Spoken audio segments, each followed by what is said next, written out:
Okay, shall we get going? Yes, sir. Yeah. Um, uh, we were talking about the idea of John Locke, and we were talking about him as first and foremost. I told you he's an English philosopher and a political economist. Uh, he belonged to the 17th and 18th century. He's considered to be the father of liberalism as such. All these things I will be explaining to you during the course of doing John Locke. He's also considered to be the first true political economist. Okay, and his influence on the Anglophone world is quite uh, strong. His influence is quite strong. It comes right down to the 20th century. Uh, People like Robert Nozick, who belongs to the libertarian school, they are people who are very, very directly influenced by Locke. But you'll also see that John Rawls, who at one level appears as if he is critiquing John Rawls's liberalism, you will find that he's trying to essentially make Lockean liberalism. Um, he's trying to make the basic principle of that. I'm sorry about that. He's trying to make it the basic principle. He's trying to make it relevant again in the context of the 20th century. Rawls is what we're talking about. Now, I told you that Locke is a strong supporter of the capitalist economic system, and he was a complete believer in the idea of free thinking, freedom of speech. I told you not to try not to use free speech, though people are using it these days. Even though people are trying to use it these days, please don't use that. It's people who are not properly informed will use that. I told you that it is Jefferson's invention, the idea of free speech, Thomas Jefferson's. And in the Declaration of American Independence, you will find that uh, uh, you will basically find that uh, he wrote this word free speech to say that they will negotiate with any country they want for trade. Now, Locke is also credited with the idea of toleration to opposition. Okay, one second, please.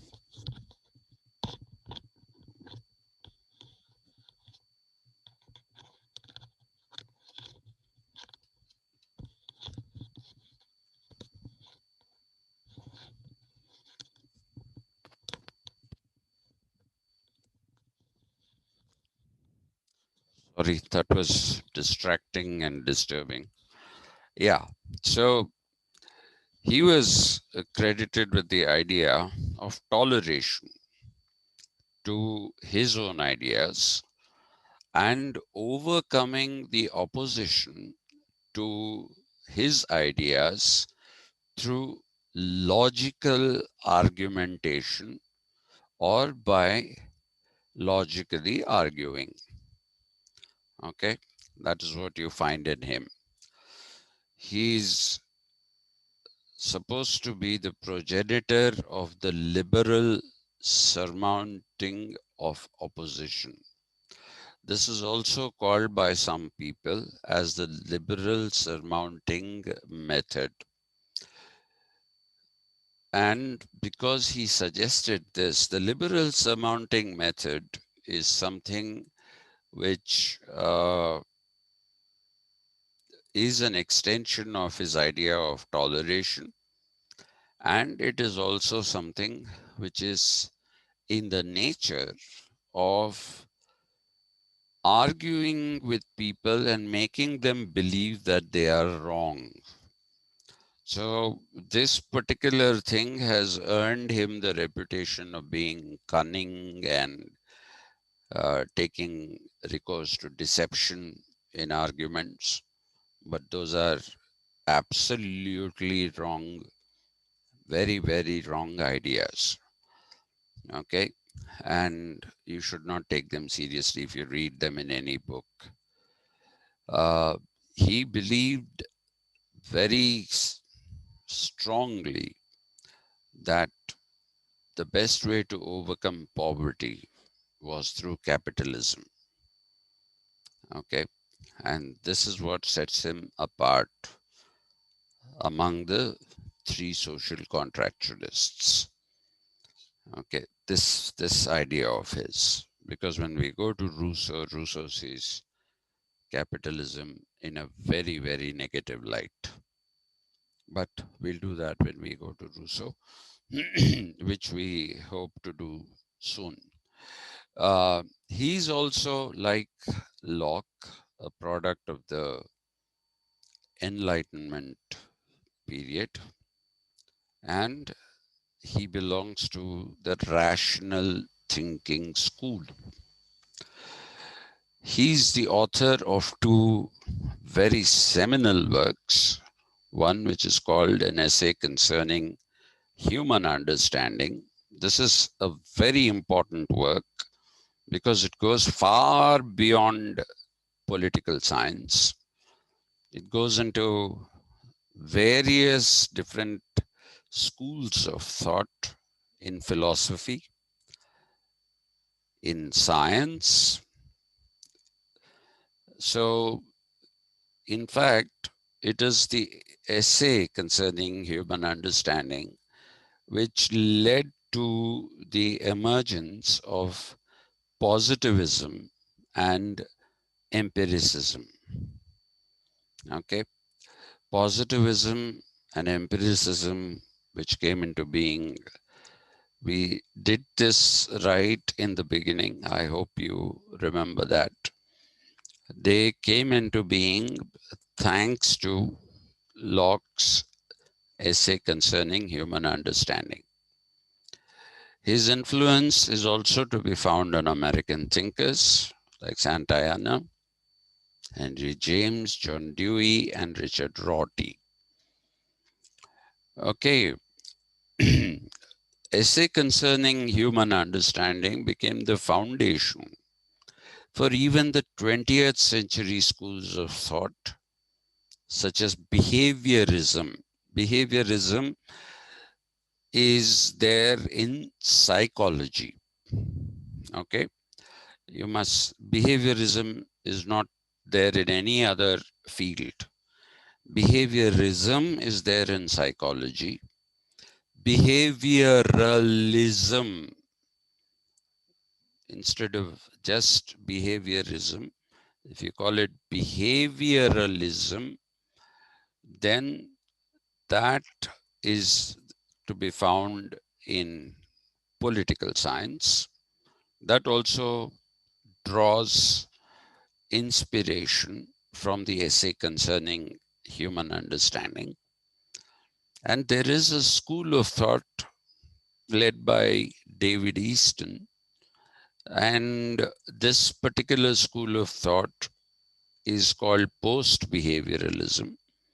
And that school of thought is also influenced by John Locke, as are post-positivism or logical positivism. Okay, post-positivism and logical positivism are synonymous. Uh, Logical positivism is also called, uh, the Vienna Circle, um, and it consisted of some very important philosophers of the 20th century, early 20th century. This came into being around 1916 because people first said positivism has failed. So people have tried to replace positivism with what is called post-positivism or logical positivism. Please understand one thing. When we say post-positivism here, it still adheres to the principles of positivism, but when it makes some changes. It doesn't disagree fundamentally with positivism. That means that positivism is not dead.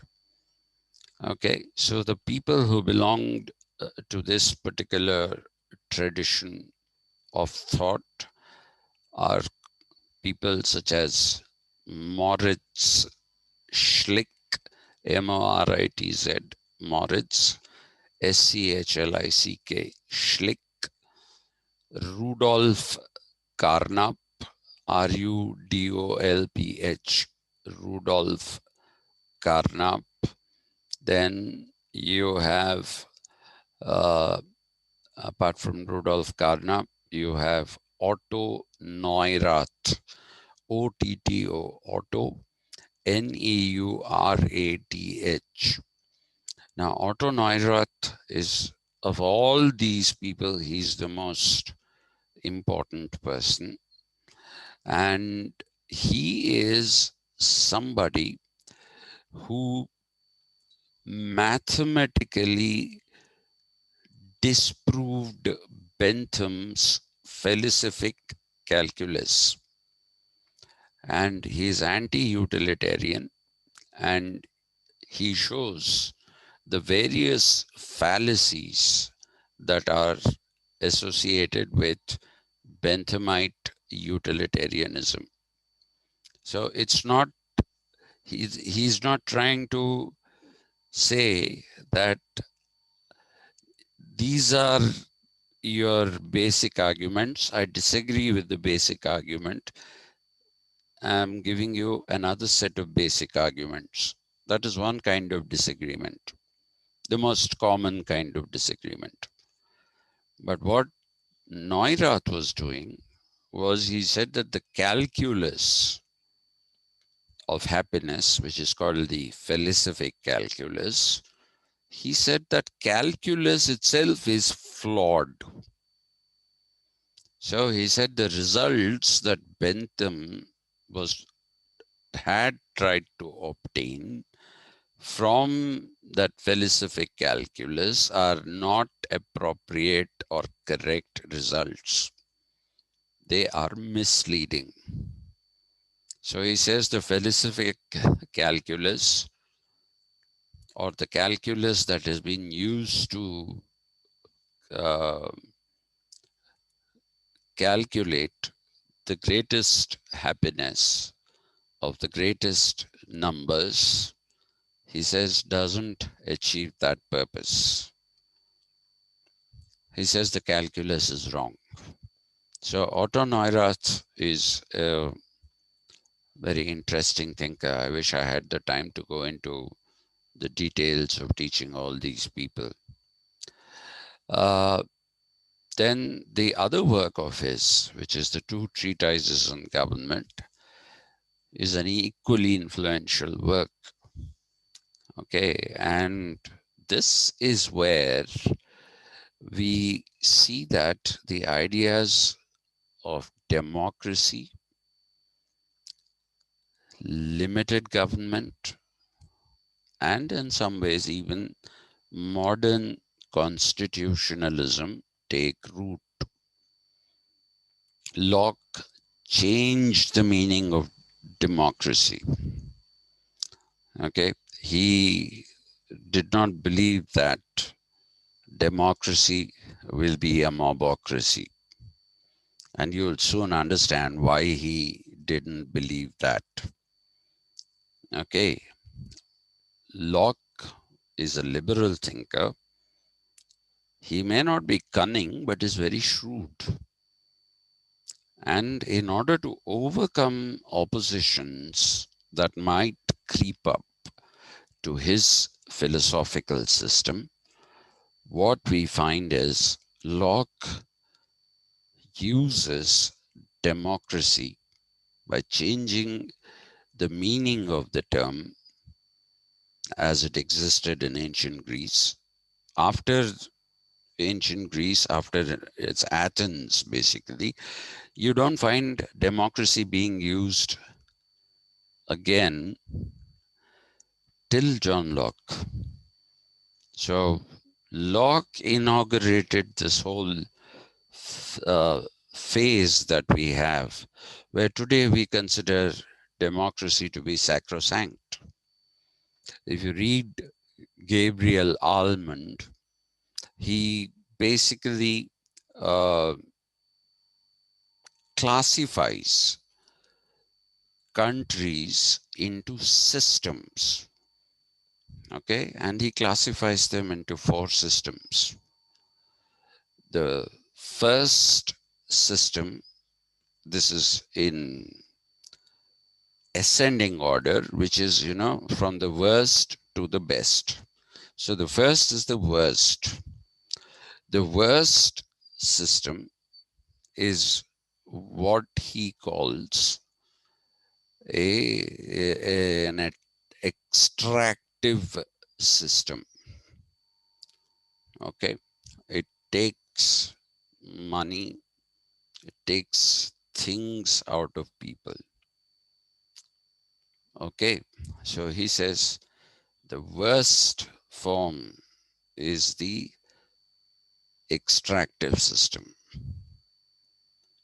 Then the second worst is the regulative system. Too much regulation.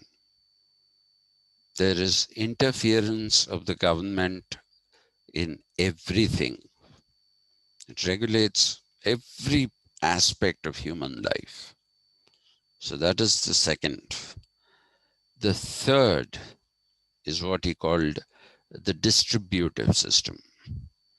The distributive system, he included countries which were socialist, countries that were then the Eastern Bloc and consisted of USSR, Union of Soviet Socialist Republics, then Yugoslavia, which is now broken into uh, Serbia, Bosnia and Montenegro, Croatia, Slovenia.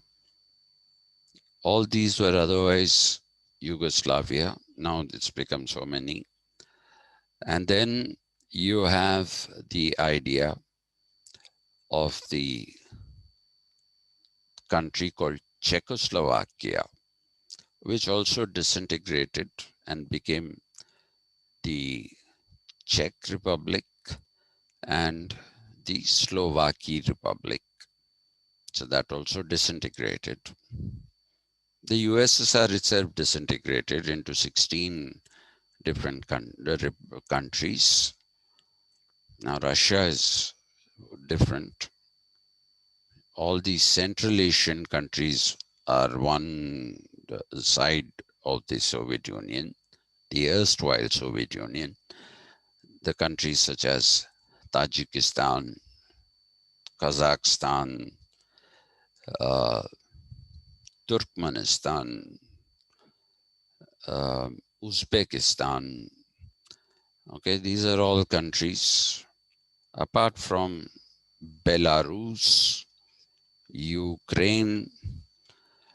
Okay, so all what was once the USSR peacefully disintegrated around 1989, 1990, and became 16 different countries. So these he had called them regulative, they called them distributive systems.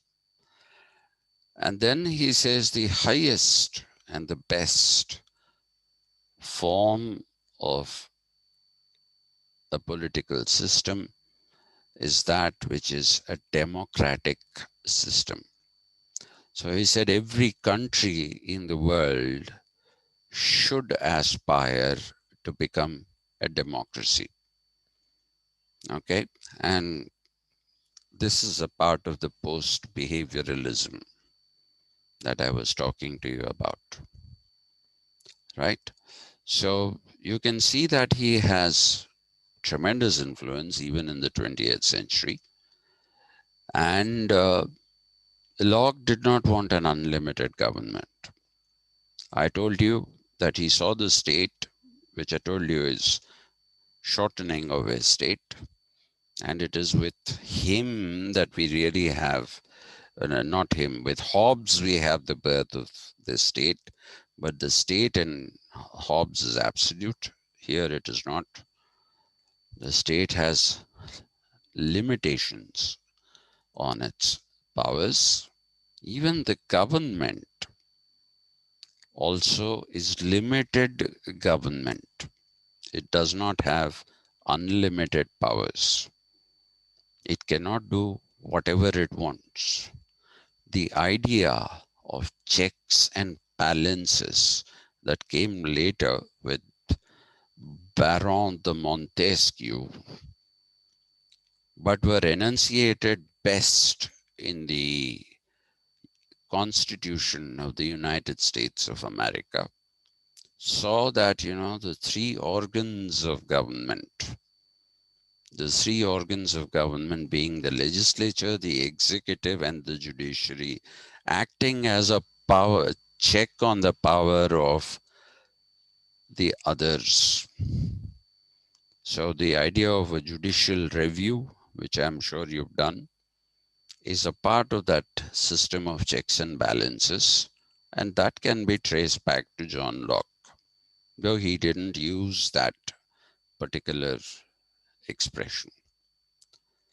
It was used first by Baron de Montesquieu. He thought that existed separation of powers between the three organs of government. He thought existed uh, in Great Britain. He was mistaken, because in Great Britain you do not have separation of powers. In fact, till very recently, you had a fusion of powers.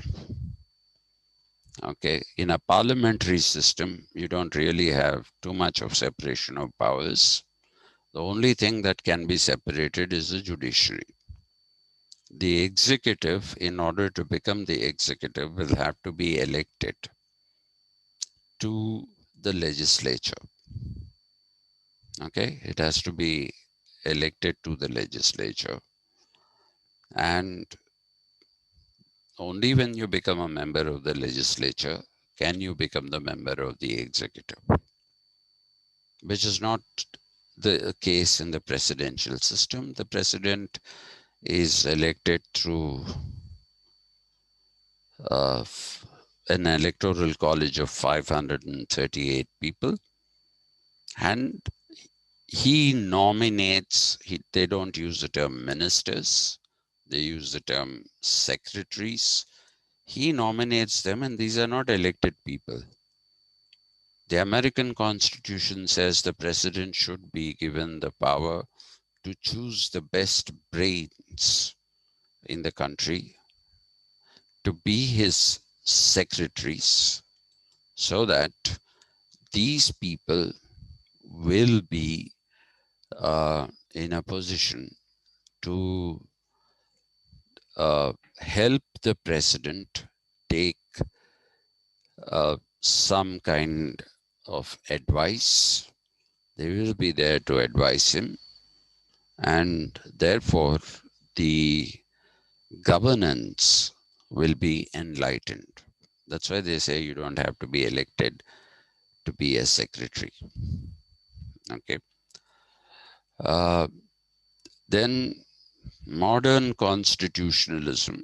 I've used the word modern constitutionalism only for one reason, and that is because of all the nonsensical books that you find in the market that are written about political science. They say Aristotle also studied 158 constitutions before he arrived at his idea of polity, which is nonsense, complete nonsense. In those days, there were no such things as constitutions. Uh, those are called the ancient constitutions. Actually, there was no constitution then at that time. Okay. Even republics were very, very few. What he studied was the kind of rules and regulations that people were following in the governance of the different Greek police. So, because people talk about ancient constitutionalism, medieval constitutionalism, I thought I will use the term modern constitutionalism.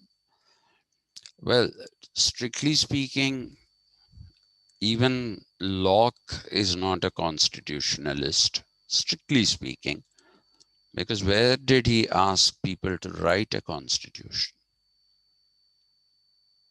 Okay, where did he ask people to write a constitution? David Gauthier, about whom I had talked to you when I was talking about uh, the people who wrote on the social contractualists, actually wrote a book which he calls Morals by Agreement. Okay, so there he is saying it is through some kind of verbal uh, agreement between people who are in the process of governance that you create a moral framework.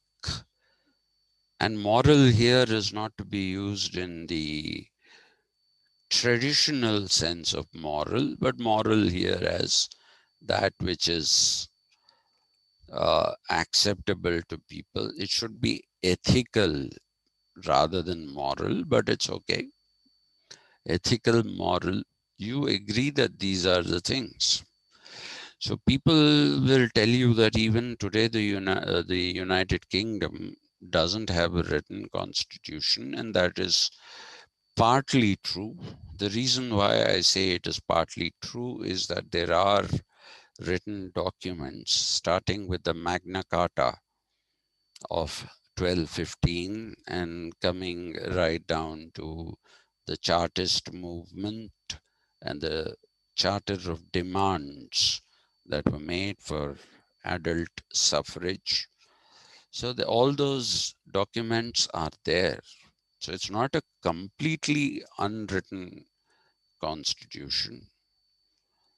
Now, this said they're giving me unlimited time, but they're not. Okay, so he basically therefore talks about uh, some kind of agreement between people about how to govern. Locke is also a strong defender of the institution of private property.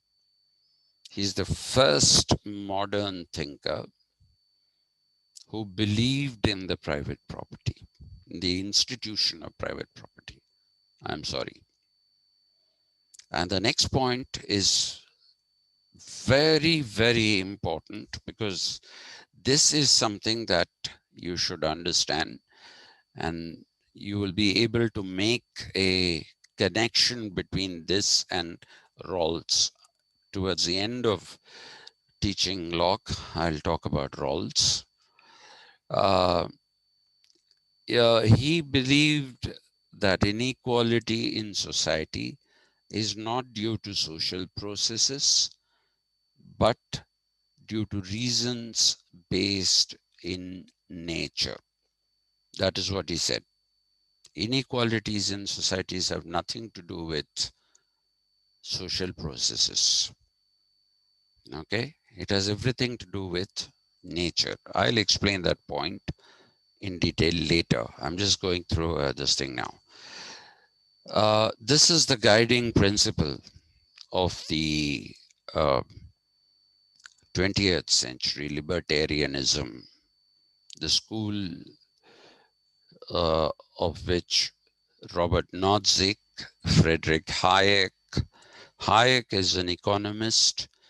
Nozick is a political scientist. They are a part of the libertarian school, and they believe that all inequalities are natural. Society doesn't create inequalities. They say there is no natural order which shows equality, and social order reflects the same inequalities, is exactly what they say. Well, Locke is also a social contractualist like Hobbes, but very, very different from Hobbes.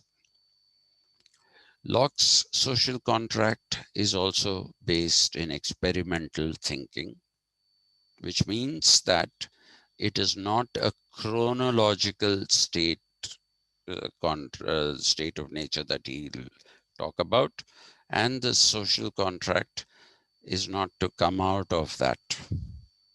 I'll explain that as we go ahead. Unlike Hobbes, Locke has made his social contract acceptable to all by using the method of liberal surmounting. Now, Hobbes is somebody who is, I told you, bash on regardless.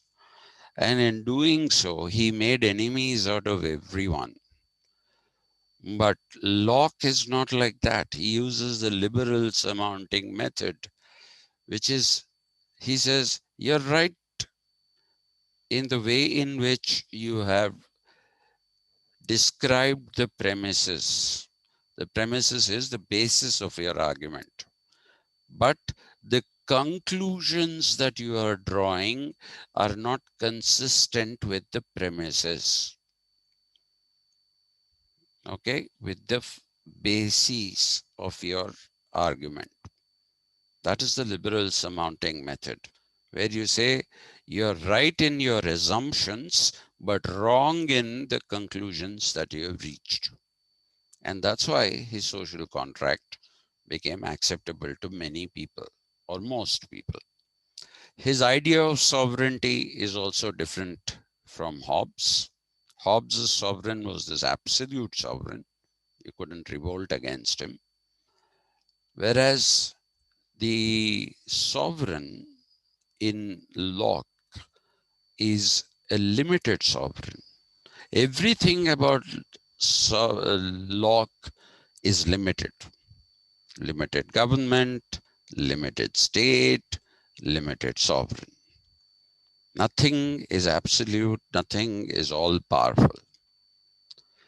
Locke is credited with the creation of this thing called the public sphere of human activity, but this is not very correct. I will tell you why as we proceed. What he created was something else which is confused for a public sphere. Public sphere is something that is the opposite of a personal domain or a personal sphere. That didn't come, that is not the creation of Locke. Uh, he created something else. Now, the social contract that you see in Hobbes has only one stage. Okay, people enter into the social contract, they create the state and the sovereign, and then create society. But in Locke, there isn't only one social contract. There are two social contracts or two stages to the social contract. Some people say two contracts. Some people say two stages. Either is acceptable. Locke also uses a state of nature, something that you find in Hobbes.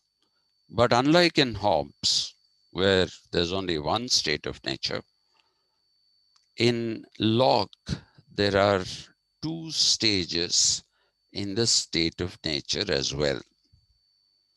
Okay, and this is what makes the ideas of state of nature and social contract in Locke very, very unique.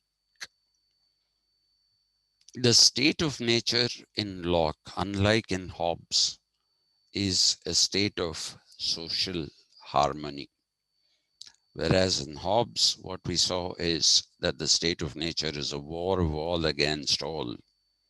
People can't live peacefully. The state of nature life is solitary, nasty, brutish, and short. The state of nature in Locke is not like that at all. There is a society in the state of nature, whereas in Hobbes, it is pre-social.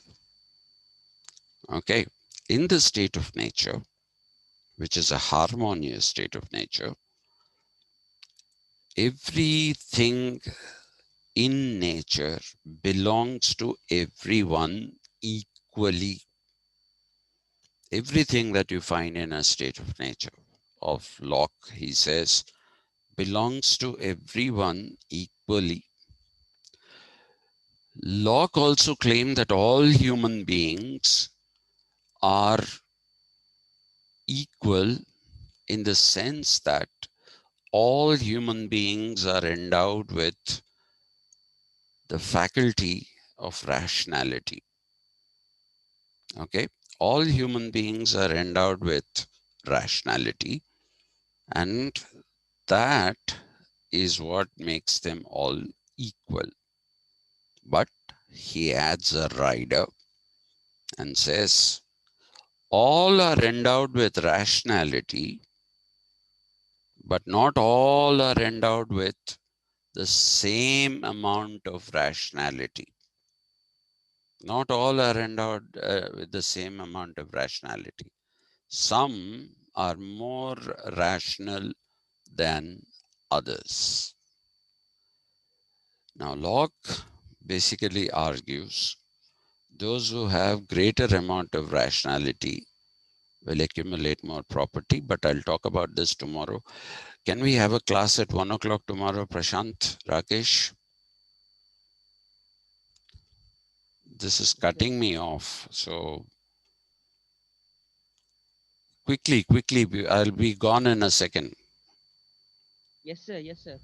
Okay, so I'll put this thing out. We'll have a class tomorrow at 12 o'clock, at 1 o'clock. Sir. Okay, Okay, thank sir. you.